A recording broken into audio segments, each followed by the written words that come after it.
question Yes. is. It was like she didn't raise her voice. She didn't raise her voice. She wasn't, quote unquote, being an angry black woman or anything about it. She was being very distinguished. And it was also like basically, do you know how disrespectful that question is? Yeah, because basically what she was saying is, and at this point, audience, I gotta understand, in this point in Toni Morrison's career, it was after she had already won the Pulitzer Prize for Beloved. It was after she had already won the Nobel Prize in Literature. That's the highest honor that you can bestow to an author. So this woman is asking her, when are you going to write about white people to be more mainstream? And she's looking at this woman like, yo, I've got every single award out there. I'm already mainstream, and I did that by writing about black people. And that made me think of, like, when I was really into my Toni Morrison love and I first got Sula.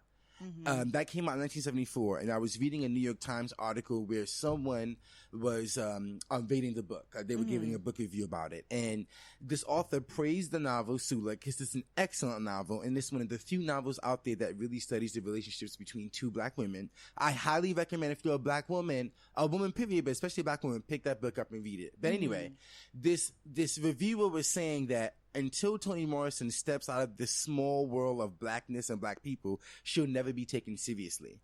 And this is in 1974, her second novel. And many years later, Toni Morrison remembered that reviewer and laughed at it because it's like, well, look at me now. Right. So I'm willing to bet that interview brought a lot of that shit back up to her. Yeah. And when she had to confront people still thinking that you aren't mainstream if you're not writing about white people. And the thing is, Toni Morrison, but she said in an interview, she does write about white people.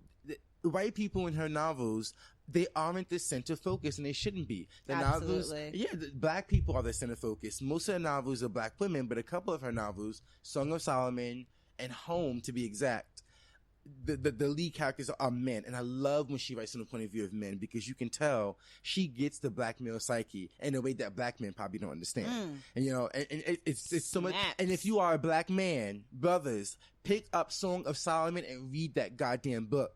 The way white people used to make white boys read.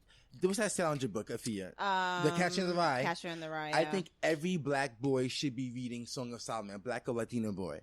But anyway, to go back to what we talked about with this interview, Toni Morrison talked about all of that. I just the disrespect that she had to deal with in the literary community, because you had a black woman who, before she passed, was living comfortably in the presence of white men, the Faulkners, the Ernest Hemingways, the F. Scott Fitzgerald. These are all authors that I also admire. But you have this black woman with dreads who writes about men like them with a clarity that is sometimes frightening. And she's chilling up there like, yeah, motherfuckers, get used to it. You know what I'm saying? Get used to it. So for me, as a writer, like when I was a young voice, when you and I first met, many years in Brooklyn College, was when I was really heavily into Toni Morrison. And when I read Sula, there's a scene in Sula where Sula comes back to the bottom. The bottom is the town that they live in. Right. And when Sula left, it was a big thing because she was dealing with all this trauma from her mother burning in a fire, her uncle being set on fire for his heroin addiction, like all this shit. So Sula comes back, girl, in a fox and some heels, and she comes into the town, and when she arrives, there is this plague of robins. Like, the town is inundated with them the way a locust would, and robins everywhere. Like, and then they start to die because there's nothing to eat. And her return, Sula's return, was marked by this dark omen of these robins coming and what they meant. And so the people in the town was like, oh my God, Sula's back. And they trying to work hoodoo on her and do all this other stuff. And it didn't happen. And Sula proceeded to come back, and she proceeded to wreak havoc in this town that didn't want to change because she had changed well beyond them. But at the same time, she was still very stunted because of the way that she grew up. And so I'm reading this book, and I'm putting together like omens and magic realism, because at the time I was also heavily into Latin American books. And I'm like, oh, so that's what you can do to bring a magical, fantastical element in a very real setting. And each novel proceeded to take it further until we get to Beloved, where she's writing about a ghost. Yes. You know, but the pain of slavery was so much that it manifested in this fucking ghost that was haunting the house.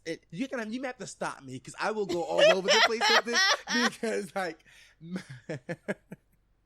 my love for this woman is so real. And anytime I get the chance to talk about her, I get really excited. I'm kind of getting emotional now because I'm realizing that she's never going to come out with another book. Mm-hmm. And I'm currently reading her last novel. And it's about, and I'm going to be done. And then please say something. No, you're good. So this last novel, people, now Afiya and I, we're both chocolate colored people. And we love our hues, okay? Like we do. I think that's I always zero in on the other dark skinned person in the room. And so when Afiya and I were in the same class in Brooklyn College, of course there was that zeroing in on dark skinned people. And so like this novel, these melanin deprived folk, right? Exactly. So her last novel is God Bless the Child, and it's about a blue-black woman who comes from light-skinned parents, and it talks about all the colorism and stuff like that. But I appreciate the way she talks about skin complexion in this novel because that look that you get from people who find you beautiful, your dark skin and maybe colors that we have on, and they don't know how to reconcile dealing with that because they're so used to thinking that it's ugly. They say you're so pretty for a dark-skinned person. There's all that shit, you know. And that backhanded complimentary shit. Right. And of course, those kinds of compliments causes all kinds of psychological disturbances in people. I know the dark-skinned, we know dark-skinned people that you're cute for a fat person. Yes, you're cute for exactly. You're pretty for a dark-skinned person. Exactly. Like you're really beautiful for a dark-skinned person. And not just that, but what does that do to a dark-skinned person that's hearing that? Yeah, you know, it's like, so what you're trying to say, dark people aren't pretty and I'm the exception and not the rule? Like, I don't understand. Yeah. Yes, and she plays with all of that, but she also deals with the psychological effects of it. So this character is constantly looking for validation. It's like reading it, I feel like I'm reading a profile on a child, an adult with codependency issues who has comorbid psychological issues surrounded with needs that were unmet. Right. And a master storyteller knows how to do these things and knows how to play with the whole idea of this woman, Bride is the character's name, becoming a child again, because when certain events in her life happens, she begins to revert to the child she was growing up with her light-skinned mother who abused her. Okay. But she's highly successful. She's beautiful. And it's all these things that she's contrasting with. So you're in her head and I'm just like, wow, I get this shit. Like I didn't grow up in that kind of abuse, but I know people who have. Mm-hmm. And so, as I wrap up my monologue and go back to it and spare moments throughout this episode, I will say that we lost a master storyteller who understood the psyche of Black people better than probably,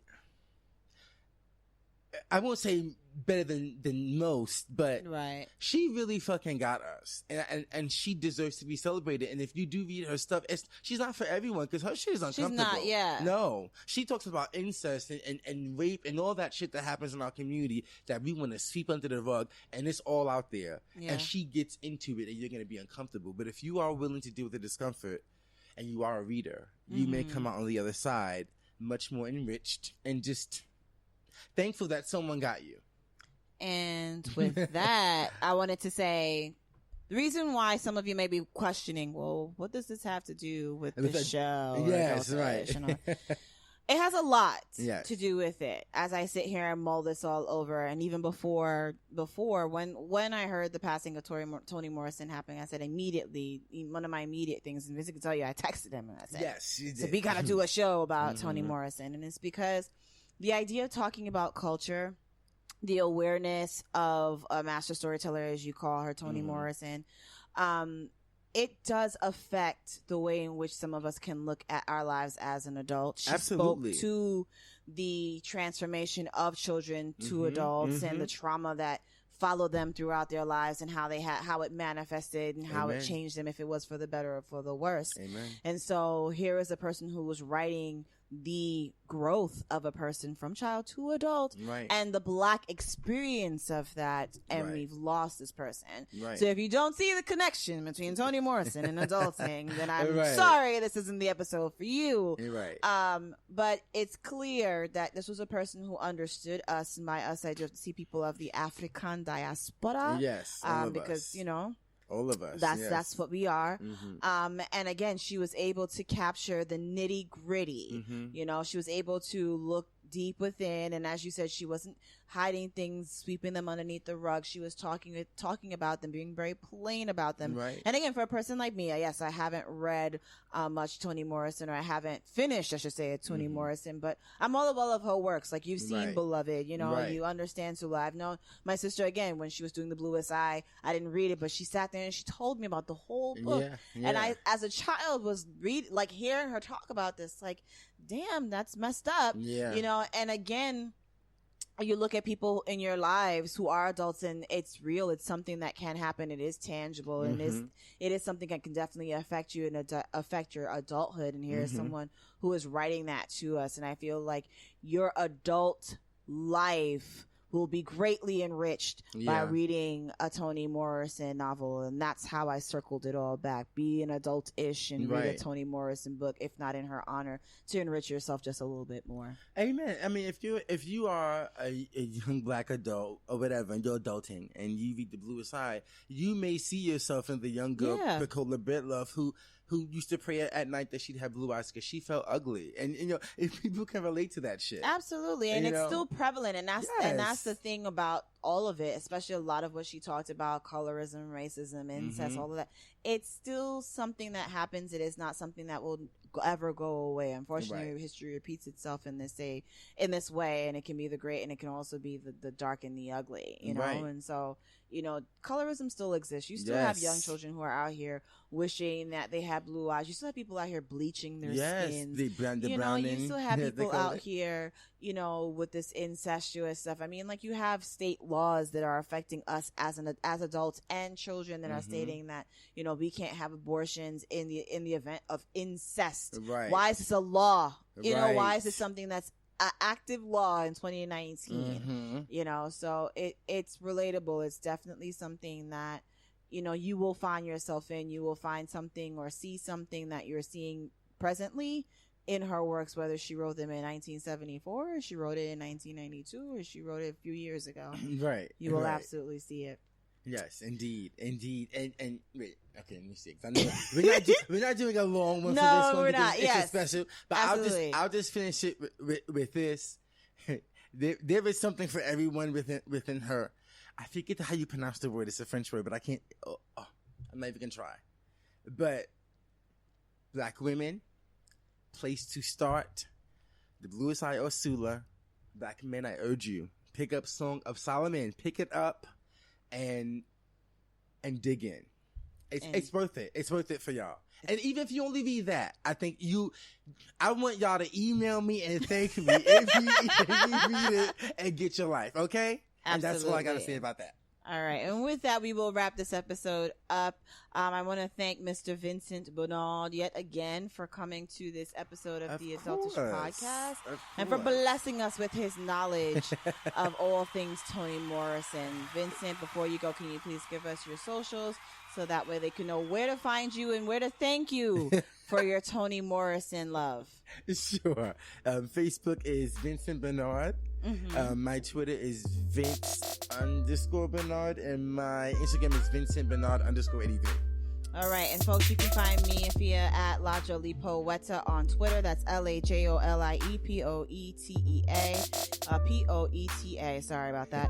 You can also find me on Instagram at ALJAO214, and you can hit us up. Tell us about your love of Toni Morrison or your experience with Toni Morrison on the Adultish Podcast Instagram at AdultishP0DCAST. But even Afiya's mama reads Toni Morrison. Yes. Okay.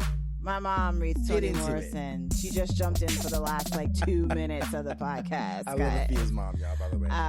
But yes, so you can chat us. You can hit us up on the Twitter or the Instagram at the same handle. You can hit us up individually, or you can hit us up on the email. You can actually check us out at Afiya at Afiya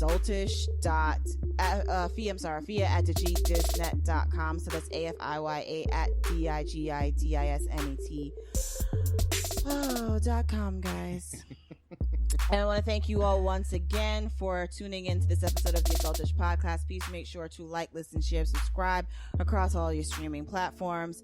And make sure that you take in a little moment, a little time in the day to reflect on some Toni Morrison words. Amen to that, my sister. Bye. Stay beautiful.